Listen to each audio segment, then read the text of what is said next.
இயேசுவில் எனது அன்பிற்குரியவர்களே, உங்களுக்கு என்னுடைய இதயம் கனிந்த வாழ்த்துக்கள், வணக்கம்.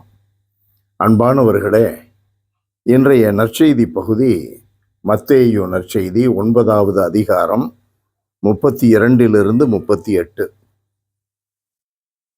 பேய் பிடித்து பேச்சிழந்த ஒருவரை சிலர் இயேசுவிடம் கொண்டு வந்தனர். பேயை அவர் ஓட்டியதும் பேச இயலாத அவர் பேசினார். மக்கள் கூட்டத்தினர் வியப்புற்று போனார்கள்.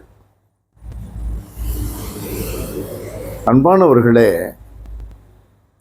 ஒரு மனிதன் நன்மைகள் நிறைந்த காரியங்களை பற்றி பேச வேண்டும், உண்மையை பேச வேண்டும்.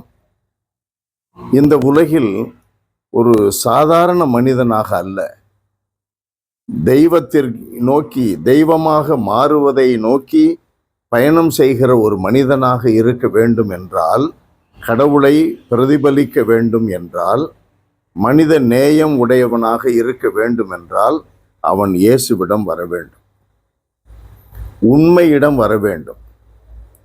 உண்மை என்று நான் குறிப்பிடுவது இயேசுவை தான். வாழ்வை பெற வேண்டும் என்றால் அவன் இயேசுவிடம் வர வேண்டும். ஆண்டவர்தான் வாழ்வை தருபவர். பேச்சிழந்த அவனுக்கு பேசும் திறனை கொடுப்பவர். மக்கள் என்ன சொன்னார்கள்? மக்கள் கூட்டத்தினர் வியப்புற்று இஸ்ரேலில் இப்படி ஒருபோதும் கண்டதில்லை என்றனர். மனிதனிடமிருந்து பெரிய பெரிய காரியங்கள் வெளிப்படுவதில்லை, அவன் கடவுளோடு தொடர்பு கொண்டிருந்தால் ஒழிய.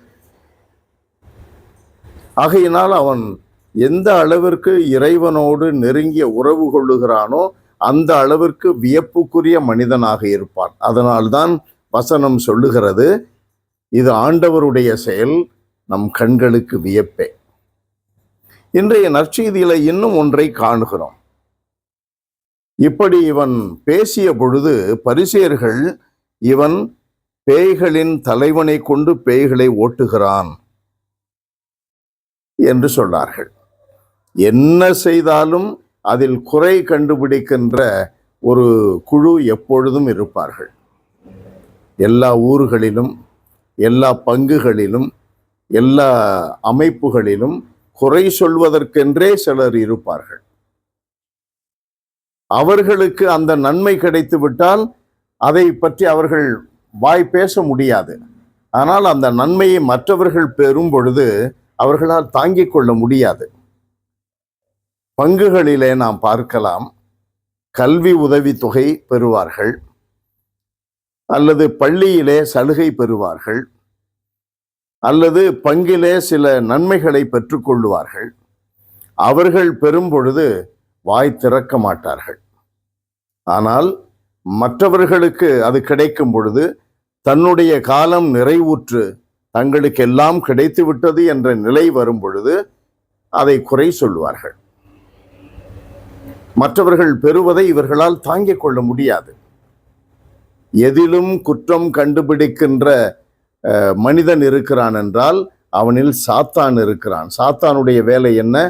எதிலும் மனிதனை குற்றப்படுத்துவது, எதிலும் மனிதனுடைய சமாதானத்தை இழக்கச் செய்வது. ஆண்டவர் இயேசு பாருங்கள், ஆண்டவர் இயேசு சிற்றூர்கள், நகர்கள் எல்லாம் சுற்றி வந்தார், தொழுகை கூடங்களில் கற்பித்தார், விண்ணரசை பற்றிய நற்செய்தியை பறைசாற்றினார், நோய் நொடிகள் அனைத்தையும் குணமாக்கினார். திரண்டிருந்த மக்களுக்கு ஆயனில்லாத ஆடுகளை போல இருந்ததால் அவர்கள் மத்தியிலே நீண்ட நேரம் போதிக்கிறார். அது ஆண்டவருடைய காரியம். நன்மையை செய்வார், அன்பு செய்வார், மற்றவர்களை வாழ வைப்பார், மற்றவர்களை பேச வைப்பார், நடக்க வைப்பார், உயிரோடு இருக்க வைப்பார். அது ஆண்டவருடைய செயல். குற்றம் காண்பது பசாசினுடைய செயல். அன்பு நிறைந்த எங்கள் இறைவா, இப்படிப்பட்ட உண்மைகளை நாங்கள் கண்டறிந்து உண்மையின் பக்கம், பக்கம் நாங்கள் சார்ந்து வாழுகின்ற வரத்தை, ஞானத்தை எங்களுக்கு தருவீராக. அந்த வைராக்கியத்தில் நாங்கள் வளரச் செய்வீராக. இயேசுவின் நாமத்தில் ஜெபிக்கிறோம் பிதாவே. ஆமென், ஆமென்.